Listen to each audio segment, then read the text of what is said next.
여러분께서 잘 아시지만 또 제 말투에서 티가 많이 나지만 저는 경상도 사람입니다.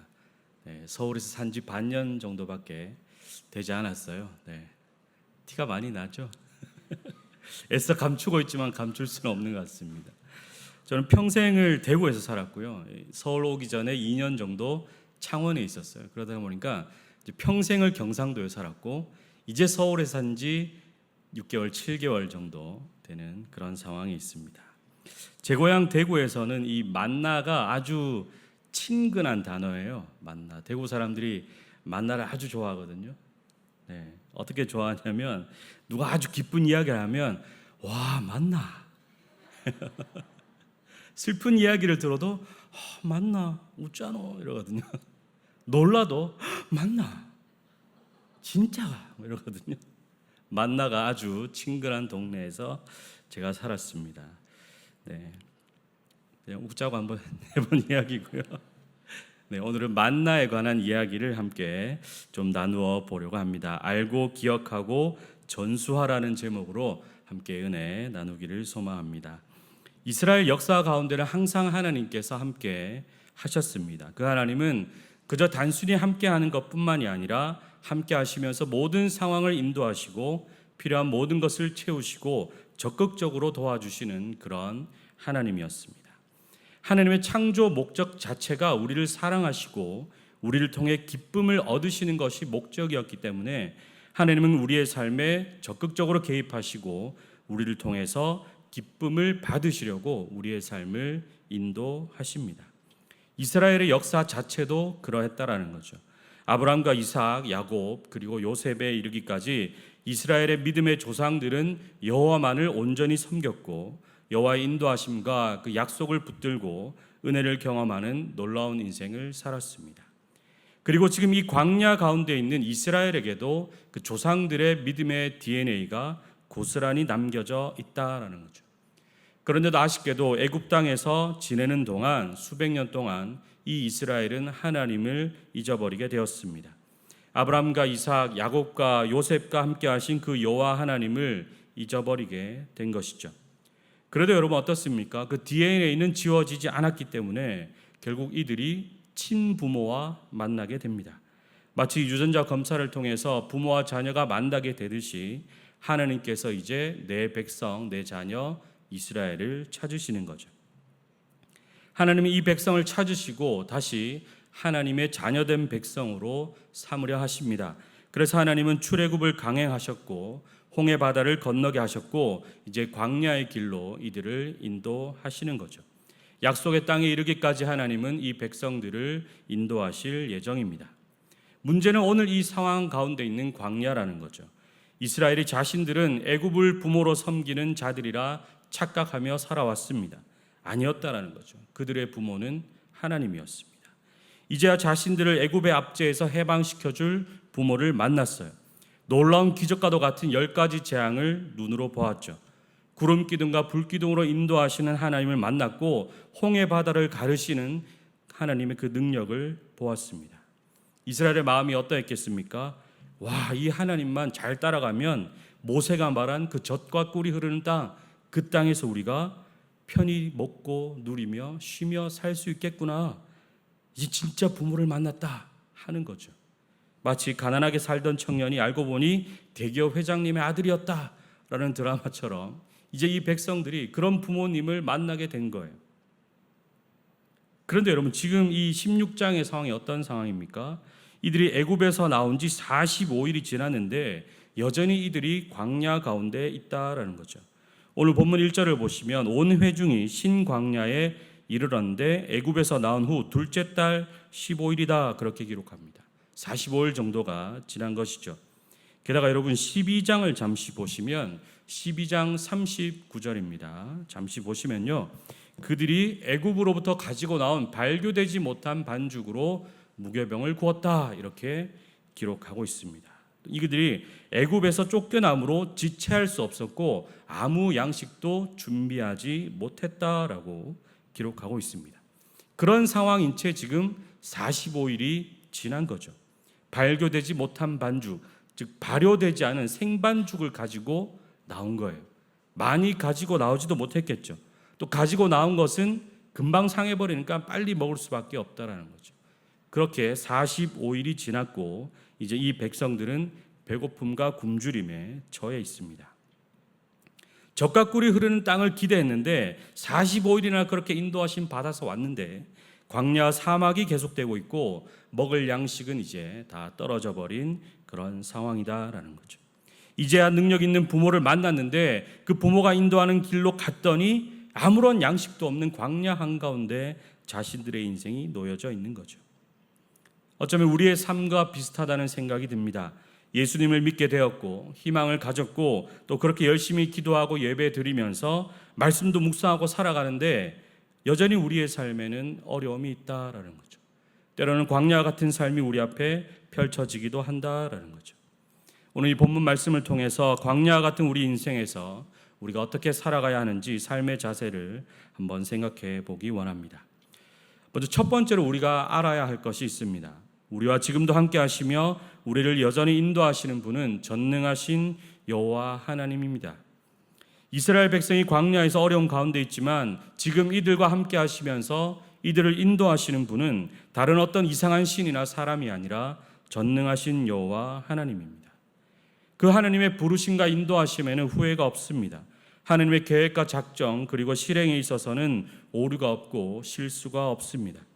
인간의 미약하고 부족한 지혜가 감히 하나님을 이해하지 못할 뿐이죠. 크신 계획을 깨달을 수 없는 거예요. 광야 가운데 자신들이 왜 서 있는지 그 이유를 발견하지 못하는 거죠. 물론 우리는 지금 이 이스라엘의 모습을 제3자의 입장에서 보고 있으니 이스라엘을 향하여 어리석다, 하나님의 뜻과 계획을 이해하지 못하는구나 라고 말할 수도 있습니다. 그러나 입장을 바꿔 생각해 보면 우리도 지금 하나님의 인도하심 가운데 있다라는 거죠. 하나님이 이끄시는 인생길 가운데 우리가 서 있습니다. 그러나 우리도 하나님의 뜻과 계획을 이해하지 못하고 답답해하거나 자책하기도 하고 불안과 염려 속에 살아가기도 합니다. 그래서 우리는 하나님을 바르게 알아야 합니다. 우리를 인도하시며 우리와 함께하고 계시는 하나님은 온 우주와 만물을 다스리시는 전능하신 여호와 하나님이심을 우리가 알아야 하겠습니다. 그런데 이스라엘의 상황을 다시 한번 우리가 생각해 보자면 원망할 만도 하다 싶어요.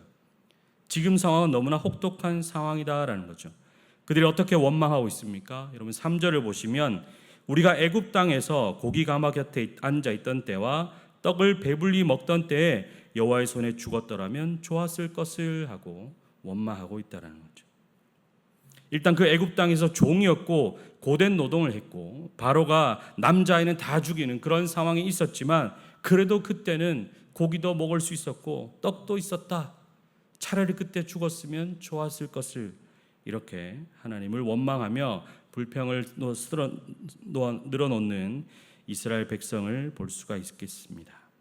그런데 다시 말씀드리지만 이들을 인도하고 계시는 분은 전능하신 여호와 하나님이다라는 거죠. 여전히 하나님의 불기둥과 구름기둥이 그들을 인도하고 있다라는 거죠. 그 하나님은 10가지 재앙과 홍해 바다와 같은 놀라운 일을 행하신 하나님이다라는 거죠. 그런데 하나님께서 이스라엘 백성을 이런 상황 가운데 두신 것은 이유와 계획이 있습니다. 4절의 말씀을 함께 보겠습니다. 4절의 말씀을 보시면 그때 여호와께서 모세에게 이르시되 보라 내가 너희를 위하여 하늘에서 양식을 비같이 내리니 백성이 나가서 일용할 것을 날마다 거둘 것이라 이같이 하여 그들이 내 율법을 준행하나 아니하나 내가 시험하리라. 원망하는 백성에게 여호와께서 말씀하시기를 봐라 이제 내가 매일 양식을 비같이 내려줄 거야. 매일 일용할 양식을 너희가 거두게 될 거야.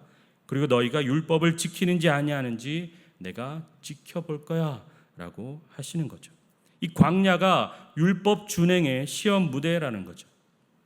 어떠한 상황이든 하나님의 말씀을 지켜 행하는 그 삶을 하나님께서 백성들에게 요구하고 계십니다. 원망하고 있는 백성들에게 하나님께서 말씀하십니다. 내가 이제 일용할 양식을 줄 테이니 너희는 나의 말씀을 오직 지켜 살아라. 그리고 이 모든 상황을 통해서 내가 너희의 여호와 하나님인 줄을 알아라. 그렇게 하나님께서 말씀하고 계십니다. 해질 때에는 고기를 먹고 아침에는 떡으로 배부른 상황, 아무것도 먹을 것이 없어 줄여 죽겠다고 원망했던 그런 상황에서 저녁이 되면 고기를 먹으며 여호와께서 우리를 인도하여 내셨다라고 고백하고 아침에는 떡으로 배부르며 하나님의 영광을 보게 되는 상황으로 백성들의 상황이 바뀌고 있습니다. 그런 상황을 통해서 여호와 하나님이 우리의 하나님이시구나라는 것을 알기를 하나님이 원하십니다. 하나님께서 우리의 삶에 광야 같은 상황을 주시기도 하고 또 그 상황에서 먹이시는 하나님, 그 이유는 오직 모든 상황을 여호와 하나님께서 붙잡고 계심을 우리가 알아야 한다는 거죠. 그 상황에서 우리는 오직 우리를 인도하시는 이가 여호와 하나님인 줄을 알아야 하겠습니다. 때로는 이해하지 못하고 생각하지도 못한 상황에 우리의 삶이 놓이기도 합니다. 광야와 같은 메마른 삶이 찾아오기도 합니다. 그러나 우리가 분명히 기억해야 할 한 가지는 우리와 함께 계시고 여전히 우리를 인도하고 계시는 하나님은 전능하신 여호와 하나님이다라는 거죠. 매일 우리의 일용할 양식을 채워주시는 그 여호와 하나님을 우리가 알아야 하겠습니다. 두 번째로 하나님은 하나님만의 방법으로 일하신다는 것을 우리가 기억하기 원합니다. 우리와 함께 하시고 우리를 광야의 길로 인도하시는 전능하신 여호와 하나님은 하나님만의 방법으로 우리 가운데 일하시는 하나님입니다.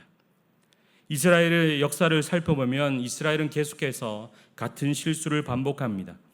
여호와 하나님만이 유일한 신이시며 이스라엘의 영원한 왕이 되십니다. 그 여호와 하나님은 전능하시며 온 우주 만물을 지으시고 다스리시는 위대한 하나님입니다.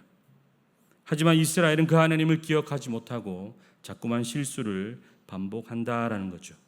하나님은 이 온 우주의 역사를 운행하실 때 하나님만의 방법으로 일하십니다. 이 광야에서 일하시는 하나님도 그러하다라는 거죠. 하나님은 고유한 방법으로 이 백성을 먹이시고 돌보십니다. 무려 40년 동안 그렇게 행하셨다라는 거죠. 하나님만의 방법으로 이 백성을 지키시고 돌보셨습니다. 오늘 본문 말씀을 보면 이제 하나님께서 만나를 내려 주십니다. 그런데 이 만나를 공급하여 주시는 방법도 하나님만의 고유한 방법이 있다라는 거죠. 먼저 16절을 보시면요. 하나님께서 한 사람의 한 오멜씩 거두라고 그렇게 명령하십니다. 한 오멜은 약 2.2리터 정도 된다고 합니다. 아무튼 한 사람의 일용할 양식으로 한 오멜씩 거두도록 그렇게 명하셨습니다. 그리고 17절을 보시면 이스라엘 자손들이 만나를 거두는데요. 그 거둔 것이 많기도 하고 적기도 하다. 각 사람마다 거둔 분량이 다르다라는 거죠. 그리고 18절을 보시면 사람들이 거둔 것을 오멜로 되어 본즉 많이 거둔 자도 남음이 없고 적게 거둔 자도 부족함이 없다. 각 사람은 먹을 만큼만 거두었더라. 이렇게 기록하는 것을 볼 수 있습니다. 여러분 상상력을 조금만 발휘해서 이 장면을 한번 생각해 보시면요. 각 사람이 아침에 들에 나가서 지면에 내린 만나를 거둡니다. 거두는데 각자 그릇이나 주머니 같은 것을 가지고 갔겠죠. 그런데 가지고 갈 때 모두가 저울을 가지고 갔을까요? 그렇지는 않다는 거죠. 각자의 그릇과 주머니를 가지고 가서 모두가 이 정도면 되겠지 하고 각 가족의 먹을 분량을 거두어서 들어오게 됩니다. 그렇게 거둬서 가져와서 보니 각 사람이 먹을 만큼만 적당히 잘 거두었다는 거죠. 내가 많게 좀 거뒀나 싶어도 남음이 없고 난 좀 적게 거둔 거 아닌가 해도 부족함이 없었다라는 거예요. 그렇게 하나님은 하나님의 방법대로 이 만나를 나눠주십니다. 우리는 한 오멜이 어느 정도인지 2.2리터가 어느 정도인지 알지 못한다라는 거죠. 하루에 우리가 얼마나 많은 양식이 필요한지 우리가 잘 알지 못합니다.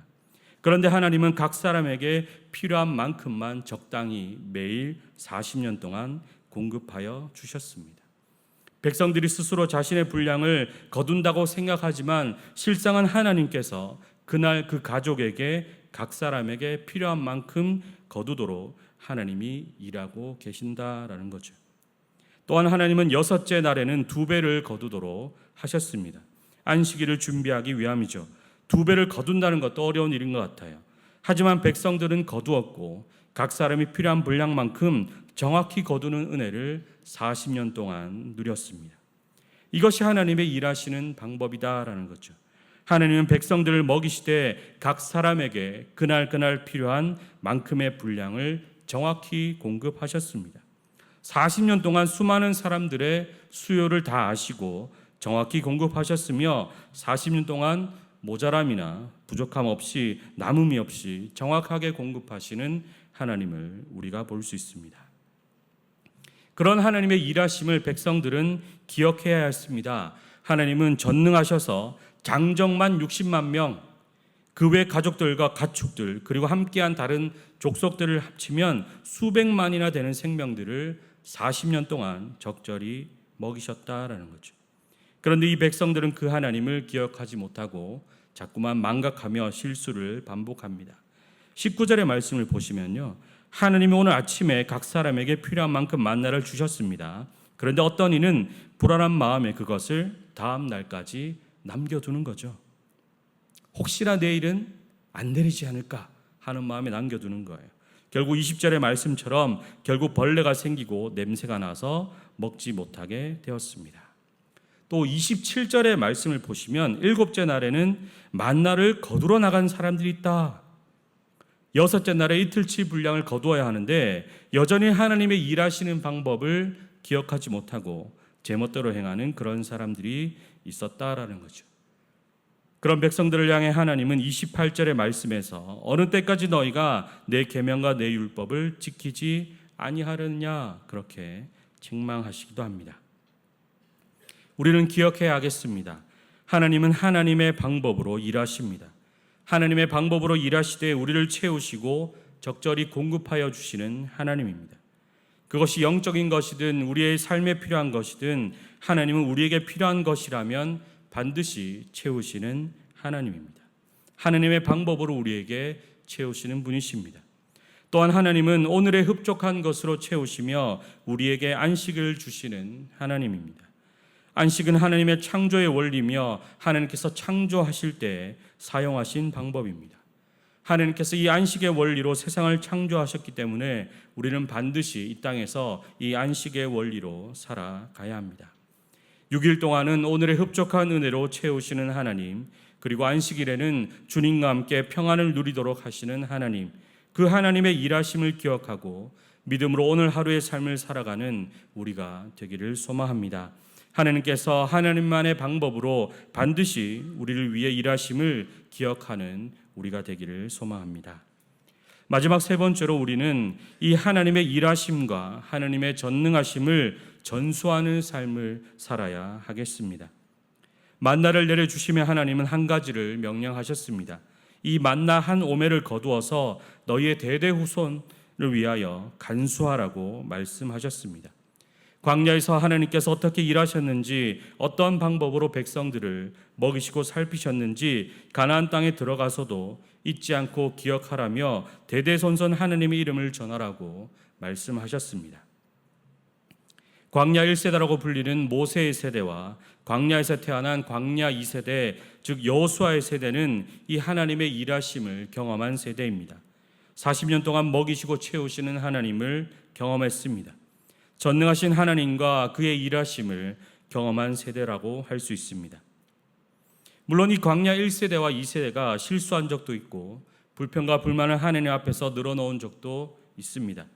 그래도 이런 하나님의 일하심을 경험했기 때문에 하나님께로 다시 돌아올 수 있는 체험적 신앙을 가진 이들이라 할 수 있습니다. 문제는 그 다음 세대인 거죠. 가나안 땅에서 태어나 광야를 경험해보지 못한 세대들이 문제입니다. 제가 지난 금요일 설교에도 말씀을 드렸었는데요. 여호수아와 그의 세대가 다 죽은 후에 일어난 다른 세대는 여호와가 누구인지 또 그의 일하심이 무엇인지 알지 못하였고 결국 여호와의 목전에서 우상을 섬기는 악함을 행하는 세대가 되었습니다. 무엇이 문제였겠습니까? 하나님께서 만나 한 오멜을 언약궤 속에 증거판 앞에 넣어두고 대대로 하나님의 일하심을 전하라고 말씀하셨습니다. 그 한 오멜의 만나를 백성들이 잃어버렸겠습니까? 아니거든요. 여호수아 시대와 사사기 시대에는 여전히 언약궤가 백성들 사이에 있었습니다. 나중에 사무엘상 4장에 가서야 블레셋에게 법궤를 빼앗기는 장면이 나오는 거죠. 그 만나 한 오매를 그대로 두었다고 해서 될 일이 아니라는 거예요. 각 가정에 성경책이 있는 그 자체로 되지 않는다는 거죠. 매 주일 교회에 왔다 갔다 하는 것으로 되지 않는다는 겁니다. 교회 이름을 등록하고 사는 것만으로 신앙이 전수될 수 없다라는 거죠. 믿음과 신앙의 전수는 그렇게 단순히 이루어지지 않습니다. 여호와를 알도록 계속 말씀을 가르쳐야 했고 그 여호와를 기억할 수 있도록 신앙적인 경험을 할 수 있도록 해줬어야 한다라는 거죠. 부모 세대들이 하나님을 알고 하나님의 일하심을 경험하는 여호와를 기억하는 세대가 되어야 했고 자녀들도 여호와를 알도록 가르치며 여호와를 경험하며 살아갈 수 있도록 여호와의 일하심을 자녀들에게 열어줬어야 했다는 것입니다. 사사기 시대에 등장하는 여러 인물들과 사무엘상에 등장하는 엘리 제사장과 그의 아들들의 모습이 그 증거입니다. 온전한 신앙을 가지고 하나님 앞에서 바로 선 인물들을 찾아보기 힘들다라는 거죠. 하나님을 경험하고 하나님의 방법으로 살아가는 모습을 찾아보기가 힘듭니다. 하나님의 말씀을 지키며 안식의 원리를 지키고 우상을 섬기지 않고 오직 여호와 하나님만을 바라보며 사는 그 삶을 부모 세대가 살지 않는다는 거예요. 그 자녀들이 여호와를 알지 못하고 경험하지 못하는 건 당연한 결과라고 보입니다. 제가 목회를 하기 전에는 건축 관련해서 일을 했고요. 그 전에는 노래를 했습니다. 성악을 전공했는데 음악을 하다 보니까 이런 이야기가 들리더라고요. 어떻게 되었든 한 선생님 밑에서 꾸준히 있으면 그 선생님만큼은 노래를 할 수 있다. 그래서 선생님을 잘 만나야 된다라는 이야기를 많이 들었습니다. 선생님의 역량이 중요하다는 거죠. 그래서 제자들은 그 선생님의 분량만큼 잘할 수가 있다라는 이야기였습니다. 물론 간혹 선생님을 뛰어넘는 제자가 나가기도 하지만 대부분의 제자들은 선생님의 분량만큼 성장할 수가 있다라는 거죠. 우리 모두의 공통된 관심사 중에 하나는 우리 자녀들을 어떤 사람으로 키워내는가 하는 것입니다. 그렇다면 그 자녀들의 인생에 선생되는 우리의 분량이 더욱 커야 하겠습니다. 우리 믿음의 분량만큼 우리의 자녀가 성장할 수 있다고 봅니다. 우리가 더 하나님을 알고 하나님의 일하심을 기억하고 하나님을 경험하며 살아가야 하겠습니다. 그리고 자녀들도 그 하나님을 경험할 수 있도록 하나님을 알고 기억할 수 있도록 함께 믿음으로 살아가는 우리 모두가 되었으면 좋겠습니다. 말씀을 마무리하려 합니다. 신명기 8장의 말씀에는 이 광야 생활에 대한 구체적인 이유가 기록되어져 있습니다. 하나님께서 왜 이 백성을 광야로 이끄셨는지 광야 40년 동안의 이유를 신명기 8장에서는 기록하고 있습니다. 먼저 신명기 8장 2절을 보시면요. 내 하나님 여호와께서 이 40년 동안에 내게 광야길을 걷게 하신 것을 기억하라. 이는 너를 낮추시며 너를 시험하사 내 마음이 어떠한지 그 명령을 지키는지 지키지 않는지 알려 하심이라. 이렇게 기록합니다. 우리의 마음이 어떠한지 알고자 하시는 하나님입니다. 하나님을 향한 우리의 마음이 어떠한지 하나님이 알고자 하셨습니다. 그래서 우리를 낮추시고 시험하사 하나님을 향한 간절한 마음을 가지고 하나님의 말씀만을 지켜 살기를 하나님께서 원하셨습니다. 또 신명기 8장 3절의 말씀을 보시면요.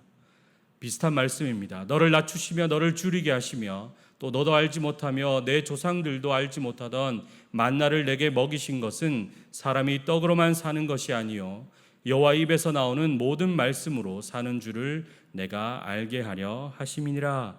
이렇게 말씀하셨습니다. 말씀으로 사는 삶을 가르쳐 주려 하셨다라는 거죠. 육신을 위해 떡이라는 양식도 필요하지만 말씀이라는 영의 양식도 반드시 필요하다는 것을 우리가 알아야 하겠습니다. 무엇보다 하나님의 명령하신 그 말씀을 지켜 살면 하나님께서 우리에게 육의 양식도 주신다는 사실을 우리가 기억하며 살아갔으면 좋겠습니다. 떡으로만 살려 하는 자는 곧 양식이 떨어져 줄이게 될 것입니다. 그러나 말씀으로 살려 하는 자는 오히려 매일 일용할 양식으로 채우시는 하나님을 경험하게 될 것입니다. 마지막으로 신명기 8장 16절을 보시면요. 내 조상들도 알지 못하던 만나를 광야에서 내게 먹이셨나니 이는 다 너를 낮추시며 너를 시험하사 마침내 내게 복을 주려 하심이었느니라. 이렇게 기록합니다. 하나님의 최종적인 목적은 이 광야 생활을 통해서 우리에게 복을 주시는 것입니다.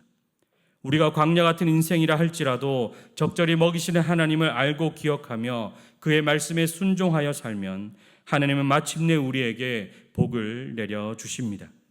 결국 하나님께서 우리에게 광야 같은 인생의 순간을 허락하시는 이유는 마침내 우리에게 복을 주시기 위함입니다. 우리의 힘으로 사는 세상이 아니라 하나님의 능력으로 사는 삶을 하나님께서 가르쳐 주려 하십니다. 우리의 마음이 하나님을 향하고 우리가 하나님의 말씀을 지켜 사는 그 삶을 통해 하나님은 우리에게 복을 주려 하십니다. 하나님의 창조의 목적이 그렇다는 거죠. 하나님은 우리에게 복을 주기 원하시고 우리와 함께 기뻐하시며 우리를 통해 즐거움을 누리시고 우리와 사랑을 나누기 위해 우리를 창조하셨습니다. 그래서 하나님은 때로 우리에게 광야 같은 상황을 주시며 그 상황을 통해 우리가 우리 자신의 교만함과 우리 자신의 손을 내려놓고 하나님과 함께 살아가기를 하나님은 원하고 계십니다. 그 기쁘신 뜻을 위하여 하나님은 우리와 함께 하고자 하십니다. 우리가 여호와 하나님의 전능하심을 알고 하나님께서는 하나님만의 방법으로 일하심을 기억하고 그 하나님을 대대손손 전하며 사는 삶, 하나님은 그 삶을 기뻐하시며 그 삶에 복을 주시며 그 삶을 매일매일 하나님의 것으로 채워주십니다. 사랑하는 성도 여러분, 여호와를 알고 기억하고 전수하는 삶, 우리의 삶이 되기를 소망합니다.